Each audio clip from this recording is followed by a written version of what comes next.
Haleluya, haleluya. Shalom Bapak Ibu Saudara sekalian. Saya datang kembali di hadapan Bapak Ibu.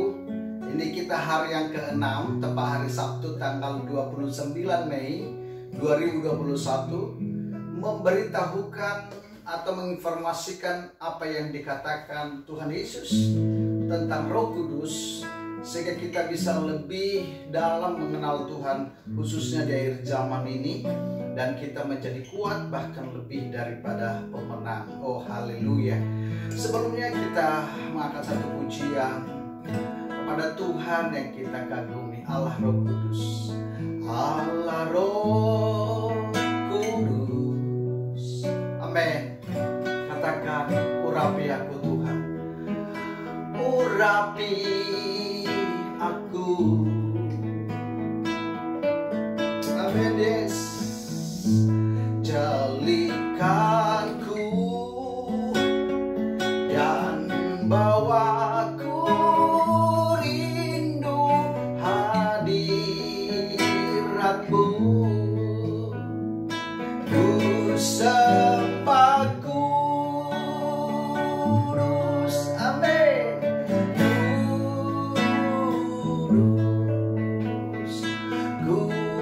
kuduslah Tuhan, dan ku sanjung Kau mulia, mulia bagimu Tuhan.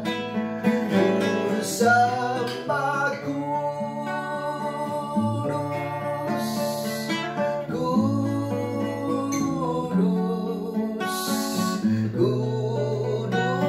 kuduslah Tuhan, dan ku sanjung Kau mulia, oh mulia bagimu Tuhan, oh bagimu Tuhan. Terima kasih Tuhan. Engkau baik, Engkau sungguh baik Tuhan. Terima kasih Tuhan atas pendataanmu yang sempurna. Dimuliakanlah nama-Mu. Dikagumilah Engkau Tuhan atas bangsa-bangsa. Segala lidah mengaku Yesus adalah Tuhan, segala lutut bertelut Yesus adalah Tuhan. Haleluya, haleluya. Mari kita katakan sama-sama, amin, amin, amin, amin, amin. Iya, Bapak Ibu Saudara sekalian dalam kasih Kristus, pada pagi ini kita akan belajar yang saya lihat ada 7 lambang dari Roh Kudus. 7 lambang atau simbol-simbol Roh Kudus. Sebab Tuhan itu nggak bisa kita lihat Bapak Ibu. Kita nggak bisa jangkau. Tuhan itu, Roh Kudus itu kita tidak bisa lihat dia secara full. Roh Kudus itu dahsyat dan unlimited, besar sekali. Saking kebesarannya, saking dahsyatnya, dia hanya bisa disimbolkan atau diberikan lambang Roh Kudus. Itu yang kita bisa pelajari hari ini, yaitu ada pertama, lambang Roh Kudus itu saya dapat di Alkitab adalah seperti minyak. Di lambang Roh Kudus itu seperti minyak, itu yang pertama. Dan saudara harus tahu bahwa minyak itu adalah sering dipakai, bahkan disahkan untuk mentahbiskan seorang raja pada zamannya. Minyak berbicara pengurapan, anointing. Saudaraku dalam kasih Kristus, jika urapan ini datang kepada kita, maka setiap kegelapan akan tersingkir. Karena urapan ini adalah terangnya Tuhan dan kegelapan akan tersingkir. Dan itu juga memberikan kepada kita hikmat untuk mengambil atau menghadapi keputusan-keputusan kita ada masalah berat. Ini yang menjadi harus kerinduan kita. Kita berdoa biar pengurapan Tuhan itu turun ke atas kita dan kita bisa pemimpin atau koordinator atau Kristen yang bisa memberikan solusi. Saudaraku, pengurapan ini turun kepada Daud pada saat itu. Masalah besar yang dihadapi bangsa Israel adalah Goliat yang sangat besar sekali dan menakutkan. Nah Bapak Ibu, ketika pengurapan itu turun ke atas Daud, apa yang terjadi? Goliat yang sebesar seperti itu, dia bisa tumbangkan Bapak Ibu. Nah itu dia. Ya, yang kedua, lambang daripada Roh Kudus adalah seperti pakaian Bapak Ibu, seragam. Kalau kita bisa melihat polisi Bapak Ibu, ketika dia pakai baju seragam, ya seragam polisinya, maka dia kalau bunyikan fluidnya, gitu ya, kita salah pun pasti kita berhenti. Itu karena seragamnya. Coba polisi, dia nggak pakai seragam, dia polisi tapi nggak pakai seragam. Kita salah pun dia fluid, kita salah pun gak mau berhenti. Nah hal yang sama, Roh Kudus itu adalah seperti pakaian, berarti ada otoritas. Tuhan mengatakan bahwa kita ini kalau kau menerima Roh Kudus, kamu punya kuasa, punya otoritas, punya seragam. Bapak Ibu, ketika polisi atau ketika kita punya pergumulan yang berat, polisi melihat hal-hal yang salah. Sekali lagi saya katakan, seragam itu menentukan. Seragam itu membuat kita berhasil. Seragam itu membuat terobosan. Seragam itu membuat kita punya kuasa. Di Markus pasal 16 ayat 16 sampai 17-18 dikatakan apa? Orang-orang yang percaya itu akan menerima kuasa dan mengusir setan-setan, saudara. Bukan satu setannya, setan-setan. Dan dikatakan akan menerima pewahyuan-pewahyuan yang baru, bahasa-bahasa yang baru. Dan jika tumpah tangan kepada orang sakit, maka orang itu akan sembuh. Haleluya. Yang ketiga, Bapak Ibu saudara sekalian. Yang ketiga, dikatakan bahwa lambang Roh Kudus itu atau simbolnya ada atmosfer. Atmosfer Bapak Ibu. Saya coba baca Alkitabnya di Kejadian pasal 1 ayat 2 ya. Dikatakan bumi belum berbentuk dan kosong, gelap gulita menutupi samudra raya. Dan Roh Allah melayang-layang di atas permukaan air. Berarti atmosfer Bapak Ibu. Untuk lebih mempergampang, saya ada pengalaman dalam keluarga. Ketika anak saya yang ketiga, namanya Jessica atau Jiker, mamanya mengalami kehamilan.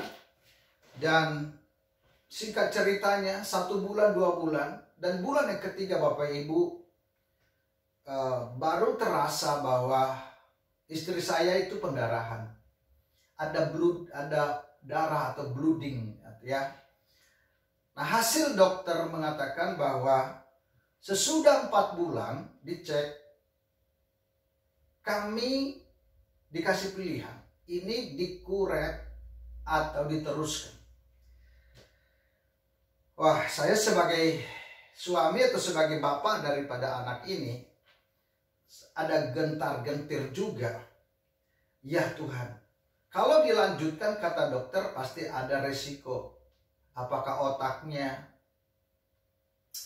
kurang normal atau bodinya, atau bahkan saya sempat mendengar bahwa kepalanya lebih besar dari bodinya dan ada resiko masa depan. Wah, itu intimidasi bagi saya sangat menakutkan. Dan apa yang terjadi? Saya katakan kepada dokter itu, saya pendeta Dan kebetulan dokter itu wanita. Saya pendeta dan tidak mungkin pendeta membunuh seseorang. Justru kita menyelamatkan. Ya. Dan pilihan itu sangat membuat kadang-kala kita menakutkan. Keputusan-keputusan yang kita buat membuat saya juga galau. Akhirnya saya mulai setiap hari, setiap malam satu tangan kepada anak itu di atas perut mamanya dalam nama Yesus. Saya memperkatakan firman di Kejadian, saya memperkatakan firman dari Amsal, saya memperkatakan firman dari Wahyu. Isinya bahwa kamu pintar, bahwa kamu sehat, bahwa kamu dalam penjagaan Tuhan, bahwa kamu anak yang luar biasa. Dan saudaraku, 6 bulan, 7 bulan terus itu pendarahan itu ada. Dan singkat ceritanya, ketika kita tumpah tangan memperkatakan firman, apa yang terjadi Bapak Ibu? Wah, memang istri saya disesar dan hasilnya Bapak Ibu, wah luar biasa. Haleluya. 11 tahun yang lalu, kalau kita flashback dibandingkan sekarang, apa hasilnya? Ketika firman itu kita perkatakan, bahkan Roh Kudus itu atmosfer. Dan saya berdoa dengan firman, saya berdoa dengan otoritas Roh Kudus. Yang lemah dikuatkan, yang sakit disembuhkan. Ada perubahan. Coba seandainya saya ikutin kata dokter, bagaimana jadinya? Dan anak saya sekarang ikut melayani, apalagi dia pelayanan dancer. Wah, gemuk, normal, sehat, cantik. Dahsyat. Haleluya. Nah, itu bicara Roh Kudus adalah seperti atmosfer. Yang kedua, yang ketiga, yang keempat Bapak Ibu, ternyata Roh Kudus itu disimbolkan atau lambangnya adalah angin. Angin Bapak Ibu ya. Dikatakan pada hari Pentakosta datanglah angin memenuhi rumah itu, dan di mana mereka duduk ada goncangan Roh Kudus. Oh haleluya. Pastikan di mana posisi Bapak Ibu hari-hari ini, angin Roh Kudus datang menguatkan kita. Posisi saudara, jabatan, atau kita sebagai apa di bisnis, pokoknya pastikan posisi saudara itu dipenuhi dengan Roh Kudus. Angin surgawi datang untuk membuat kita pewahyuan yang baru, membawa kita kepada hal-hal yang lebih daripada sebelumnya. Ya, tidak ada yang bisa memberhentikan angin, Bapak Ibu. Wah, haleluya, itu namanya angin surgawi. Yang kelima, Bapak Ibu saudara sekalian, dikatakan bahwa lambang daripada Roh Kudus itu adalah air, Bapak Ibu. Saya baca dulu di Yohanes pasal 7. Yohanes pasal 7 dikatakan begini. Saya bacakan untuk Bapak Ibu saudara sekalian di pasal 7 ayatnya 37 sampai 38. Dikatakan begini.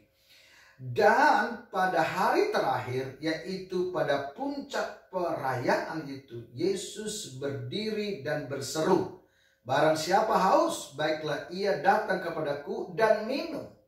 Barang siapa percaya kepadaku, seperti yang dikatakan oleh kitab suci, dari dalam hatinya akan mengalir aliran air hidup.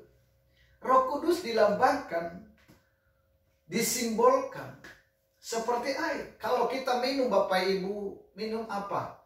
Air putih, Coca-Cola, apa yang kau minum? Akan mempengaruhi tubuhmu dan mempengaruhi jiwamu. Oh, haleluya. Ya, saudara, air itu membuat kita jadi segar kembali. Jadi ketika kita minum air, Bapak Ibu bisa bayangkan Roh Kudus masuk ke dalam hidup kita, maka segala kepahitan, ya, semua kemarahan akan diusirnya. Wah, haleluya. Ketika kepahitan dan kemarahan itu keluar dari kita, kita akan menjadi orang-orang yang kuat, orang yang bersih, orang yang segar, dan jiwa kita menjadi tenang. Iya, itu yang kelima. Yang keenam Bapak Ibu. Jadi Bapak Ibu, Roh Kudus diberikan simbol atau lambang, yaitu api. Api itu berbicara apa? Memurnikan hati kita. Memurnikan hati kita Bapak Ibu. Ya, supaya kita punya kemurnian. Beda saudara. Kalau murni itu asli. Kalau tidak murni berarti ada campuran kotoran di sana. Saudara bisa membayangkan kalau kita masak air, ya kan? Api itu bisa membuat air itu mendidih dan beban atau penutup panci saudara itu bisa dibuka, diterobos. Dan hal yang sama ketika kita punya pergumulan yang berat, Roh Kudus itu seperti api membuat kita menyala-nyala. Persoalan pergumulan apapun yang Bapak Ibu hadapi, itu semuanya kita bisa atasi. Oh haleluya, haleluya, haleluya. Nah yang ketujuh, yang terakhir Bapak Ibu sekalian, Roh Kudus diberikan simbol atau lambang, yaitu merpati. Apa itu artinya? Saya sudah pernah kasih tahu bahwa merpati itu tidak punya empedu. Tidak punya empedu. Empedu itu pahit. Nah Roh Kudus itu tidak bisa menyimpan kepahitan, ya. Dan orang-orang yang menerima Roh Kudus seperti merpati, dia tidak menyimpan kesalahan orang lain, justru mengampuni. Alkitab mencatat, ampunilah 7 kali Bapak Ibu. Memang Roh Kudus adalah kasih Allah yang tak bersyarat, dan itu datang kepada kita. Dia seperti merpati. Bahkan dikatakan juga merpati itu lambang dunia, itu tentang peace, perdamaian. Wow, Tuhan di dalam Roh Kudus datang kepada kita memberikan damai sejahtera. Dan orang-orang yang bisa damai, joyful, dia bisa tidur Bapak Ibu saudara sekalian. Dia tenang hidupnya dan dia bisa menghadapi segala sesuatu. Alkitab mencatat, jika kamu damai, jika kamu tenang, maka disitulah terletak kekuatanmu. Nah, dari beberapa lambang yang saya sampaikan kepada Bapak Ibu tentang Roh Kudus, Bapak Ibu bisa melihat, bisa mengalami, bisa merasakan, bisa menerima understanding, sehingga kita mau seperti janji Tuhan di Yohanes atau di Lukas 24. Dikatakan Lukas pasal 24 ini kita bisa terima Bapak Ibu. Saya akan baca kepada Bapak Ibu Lukas 24, dikatakan ayatnya 49. Dan aku akan mengirim kepadamu apa yang dijanjikan Bapakku. Tetapi kamu harus tinggal di dalam kota ini sampai kamu diperlengkapi dengan kekuasaan dari tempat tinggi. Itu berbicara Roh Kudus. Dan sehingga kita bisa menang dari kemenangan yang satu kepada kemenangan berikutnya. Dari mujizat satu kepada mujizat berikutnya. Dari from glory yang satu kepada kemuliaan yang lebih besar.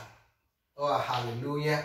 Tuhan Yesus berkati kita semua, kiranya bisa memberkati kita tentang Roh Kudus yang sebagai simbol-simbol atau lambang-lambangnya. Tuhan Yesus memberkati kita semua. Amin. Mari kita masuk dalam pujian dan doa kita. Kita angkat kepada Tuhan. Haleluya. Haleluya.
Bagi umatmu Trust Spirit dan cabang-cabangnya. Kami berdoa biar kiranya perlindungan Tuhan di musim wabah COVID-19 ini, supaya tidak ada yang tersentuh. Kami tolak dalam nama Yesus. Lepaskan kami daripada yang jahat. Yang sakit disembuhkan. Sesuai dengan firman-Mu mengatakan bahwa kami menerima kuasa kalau Roh Kudus turun ke atas kami. Oleh di dalam nama Yesus, maka setiap kekuatan-kekuatan si jahat, bahkan orang-orang pintar, perdukunan, pikiran-pikiran kotor dan semua kami tundukkan kepada pikiran Kristus. Dalam nama Yesus. Sehingga kami bangkit dan menyatakan kebesaran-Mu atas hidup kami. Kami menjadi saksi. Kami mempunyai pengalaman pribadi bersama Roh Kudus. Atas semua ini, nama Tuhan dipermuliakan. Terima kasih atas kesembuhan proteksi Tuhan. Khususnya di wabah COVID-19 ini untuk sidang jemaat-Mu Tuhan. Haleluya. Dalam nama Yesus kami berdoa. Yang percaya katakan amin. Amin. Tuhan Yesus memberkati kita semuanya.